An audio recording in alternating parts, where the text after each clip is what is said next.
Hello everyone, my name is Mirko and welcome back to another Apex Tips video. In today's Apex video we're going to talk about hot zones and how you can absolutely dominate the area when you do land in a hot zone. Now I like to compare hot zones as the equivalent of tilted towers in Fortnite. Hot zones are absolutely chaotic, especially if they're one of the first drops in the map. I mean, if you usually have a hot zone that's quite far away from the supply ship, then it's not really going to be as busy, but most of the time it's usually packed with about 10 plus people. Now as always, if you do want to be featured in my next video, be sure you're liking the video and also commenting down below. In today's video we have Marion, who says, "You just earned a new sub, great content and you deserve more subscribers." Thanks man. Thank you so much Marion, and I hope I'm pronouncing that correctly as well. Now if somebody approached me and said, "Look, I'm really new to Apex, I'm a beginner, how do I get good at the game?" The number one thing I would say to them is just drop in hot zones every single time. It doesn't matter about getting the wins when you're first starting off, but landing in hot zones really gets you that practice that you need to engage in gunfights, decision making, all of that good stuff. And that's not the only reason why you should land in hot zones. Hot zones has the best loot on the map, and that's also another reason why it's awesome to land there. A lot of people seem to think that landing in hot zones is luck. It can either go your way or it doesn't go your way, and I think that's actually incorrect. I think you can actually land in hot zones and you can actually do this strategically in order to stay alive and also come out on top and completely clean the place out. So the first thing I want to talk about is the drop. You know, when you're dropping down, and I've seen a lot of people make videos on how to drop down perfectly, and I must admit a lot of them I've seen are incorrect, and especially Drifter. If you guys know who Drifter is, he's an amazing YouTuber, no doubt, but yesterday he uploaded a perfect drop guide and even people in the comments were saying how that's incorrect. I mean, what he done is he dropped completely vertical as soon as he left the supply ship, but I'm going to show you guys how to do the perfect drop. So let's get straight into it. So bearing in mind the hot zone isn't straight below you, then you should be dropping straight vertically down. But in a supply ship, when you do leave the supply ship, you actually get a boost for about a second, and that boost can really be taken to your advantage. So what you want to do is you want to drop about 45 degrees. You don't want to drop vertically down because then you'll lose your momentum that you've currently got. So you want to drop about 45 degrees down. You immediately want to pull your right analog stick up if you're on console, and once you're up and you've held that position, when you hit about 135, you don't really want to drop below 135, maximum 130. You want to pull yourself back down again, but you want to only pull yourself back down to about 145. If you keep going vertically down, you're going to lose that momentum, and then it'll take you about 3 to 4 seconds just to pull yourself back up again. So you want to stay in between the 145 and 135 mark. Once you've reached 135, you want to pull yourself back down, and once you've reached about 145, you then want to pull yourself back up and maintain that up momentum until you hit 135. Bearing in mind there's a huge delay, so when you do pull yourself upwards it takes about 2 seconds. You're not going to always exactly get it on 145 and 135, but that's what you want to aim for. So we're going to drop into a live game. I'm going to show you guys the perfect drop. So as I said earlier, you don't want to drop straight down vertical because you get a lovely boost at the beginning from the supply ship. So when you do drop, you want to sort of aim for the 145, and then you want to pull yourself straight upwards. As you can see, I'm going to hold it until I get to 135, and then I'm going to go back down again. I'll just keep repeating the same thing, guys. You want to make sure that you're keeping it consistent. So you're keeping it around the 145 and 135 mark.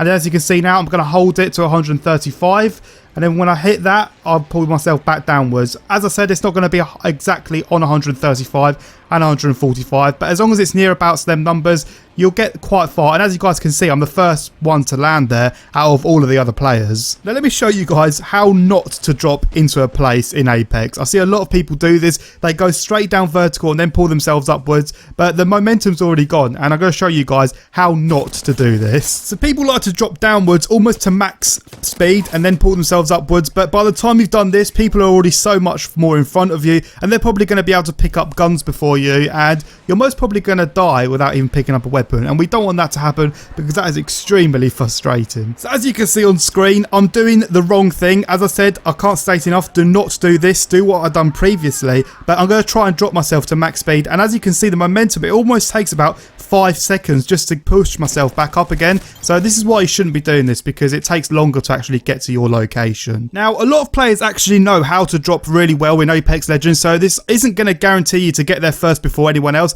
but it's definitely going to keep you at the same distance to the other players. So after you've studied how to drop perfectly in Apex, let's go into when you drop, where should you drop in a hot zone. So your job is to find a weapon within the first few seconds of dropping into the hot zone. If you don't find a weapon before anyone else, the likelihood chances you're going to die. But if you do want to start landing in hot zones, you want to start picking different characters in game that are really suited to landing in hot zones and dealing with really high populated areas. Now, a character like Wraith is really good because you can use her ability to sort of get out of situations, and if you haven't found a gun and there's people shooting at you, you know, you've got about 6 seconds to sort of go somewhere else, escape.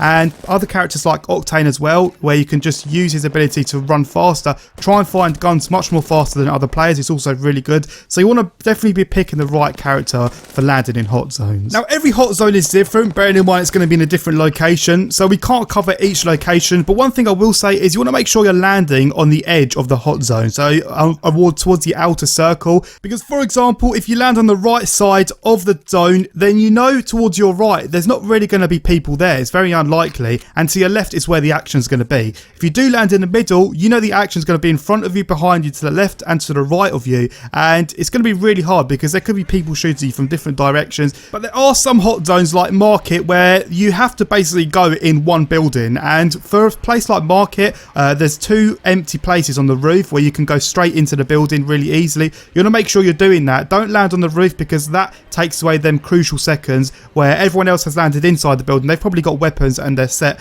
to engage in a gunfight. Now, the next thing we're going to speak about is understanding your surroundings. Now, when you first dropped into the hot zone, there's going to be enemies around you, but you want to ignore them enemies, but you want to remember where they are. Now, this is crucial, guys. So when you have found a weapon, then you can go to the enemies that you saw previously and pick them off. The likelihood is that they're not going to expect you at all, and you're going to come as a shock to them. But when you first landed, there's usually enemies around you that are also looking for weapons. You don't want to go up to them and start punching them or kicking them, because then it can turn into a 50-50 ugly sort of gunfight. Not a gunfight, it's like a punch fight. But that's what you want to avoid. You know, you want to remember they're there, but you also want to start looking for a gun straight away. As soon as you have found that gun, then you can relocate it to the enemies, and then you can start shooting them. But understanding your surroundings is absolutely crucial, guys. You want to see where the enemies have dropped as well, but at the same time, you want to be looking for a weapon, and you want to be looting up fast as well. Now, I usually don't like to engage with any enemies unless I've found a body shield. Even if it's a grey body shield, that's good enough for me, and then I can start looking for enemies,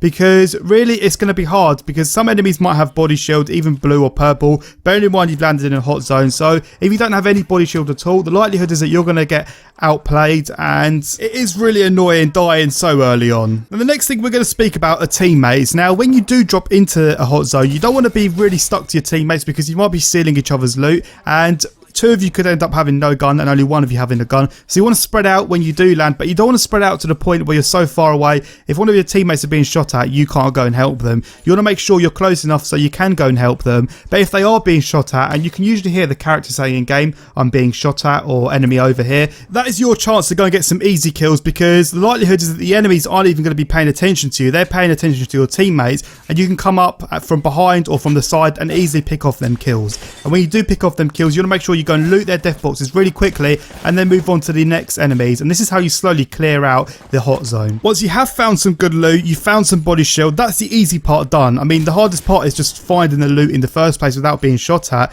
And after that, you want to make sure you're staying grouped with your teammates, bearing in mind a lot of it's going to be close quarters. And the smart thing here, guys, is you don't need to try and find the best loot, because there's going to be good loot there. There's most probably going to be a fully kitted weapon, as it states, and there usually is. But if you're really playing smart, you can let the enemies do the looting for you, because when you do kill them, you're going to have their loot anyway. So your goal here is to find enough loot to kill enemies, but not try and find the best loot to the point where you're ignoring the enemies around you. As long as you're always remembering to only fight on your terms, not their terms. And if you feel like you're engaging in a gunfight where you're at a disadvantage, just pop Wraith's ability or pop Octane's ability and get out of there straight away. Group up with your teammates, because your teammates are going to be there to support you, and this is basically what you need to do in a hot zone. It takes a lot of teamwork and also communication as well. Now, when you have downed enemies towards the mid stage of a hot zone and you're maybe about a minute into the game, I'd suggest actually finishing them so you can take their ammo, because the likelihood is you're not going to actually have that much ammo to start off with. You might not even have a second weapon, so if you finish off enemies that have got some loot, you can then take their weapons, you know, take their ammo, and then move onwards to the next person in the hot zone. And these are basically all all of the crucial tips you guys need to know when you're landing in a hot zone. I mean, the quick summary of what I've spoken about. So I've spoken about the drop. The drop is fairly important, but you want to make sure that you're doing it correctly because, as I said, you don't want to be the last person to land in a hot zone. And the second thing is you want to make sure you're landing towards the outer skirts of the hot zone. You want to make sure you're still in the hot zone, but you want to make sure you're towards the outer circle of it. You don't want to land straight in the middle. And when you have got a gun, you want to start remembering where other enemies have landed. You want to look and hear for enemies. It is really easy to catch enemies off guard at such an early stage of the game because they're still trying to loot up and look for weapons. So as soon as you found a weapon, I was just going to the closest enemy and start engaging in a gunfight because they're not going to be expecting it and they probably don't want to get engaged so early on. So anyway, I'm going to wrap this video up here, guys. If you did enjoy this video, definitely drop a like down below. And if you're new to the channel, first of all, I'd like to say welcome. And second of all, I'd like to say be sure you subscribe so you don't miss out on any of these future Apex Legends tips, discussions, and all of that good stuff. Thank you all for watching this video. Enjoy the rest of your day, and I'll catch all of you guys out in another Apex Legends video.